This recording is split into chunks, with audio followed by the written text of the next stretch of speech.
এই ঠান্ডার শৈত্যপ্রবাহে চা খেতে গিয়ে কিভাবে ঠকে আসলাম আজকে সেই ব্লগ আপনাদের সাথে শেয়ার করব। চলুন শুরু করছি আজকের ভিডিও। অনেকদিন ধরে আসলে বাসায় থাকতে থাকতে বোর হয়ে গিয়েছিলাম, তো চিন্তা করলাম যে বাইরে গিয়ে একটু চা খেয়ে আসি গরম গরম। আর এই জায়গাটা হচ্ছে আমাদের এলাকায় ফেমাস চা খাওয়ার জন্য, সবাই হচ্ছে এখানে চা খেতে যায়।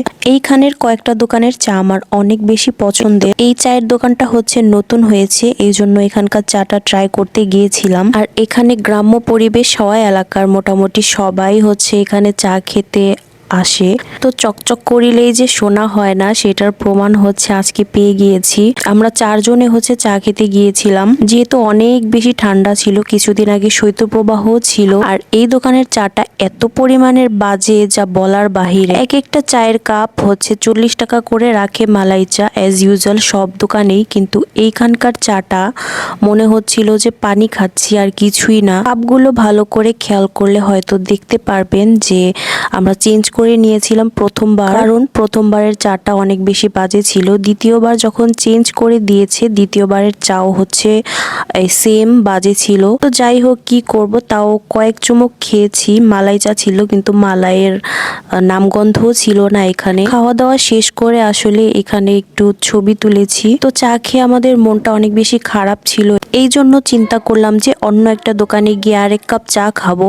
কিন্তু ওরা সবাই বললো যে চা খাবে না, ওরা পিজা খাবে। তো এখানে হচ্ছে নতুন একটা দোকানে পিজা লঞ্চ করেছে। আর এই চায়ের দোকানের কথা কি বা বলবো, এত ওয়েল ডেকোরেট থাকার পরেও চায়ের মান হচ্ছে এত নিম্ন। যাই হোক, আস্তে আস্তে বোধহয় তার রিকভারি করে ফেলবে। এখানে তো আমি অনেক আরাম করে দোল খাচ্ছিলাম, আর তার মাথাটা হচ্ছে অনেক গরম ছিল চা খাওয়ার পর, কারণ চা খেয়ে সে শান্তি পায়নি। তারপর হচ্ছে আমরা পিজা খেতে গেলাম এই দোকানটায়।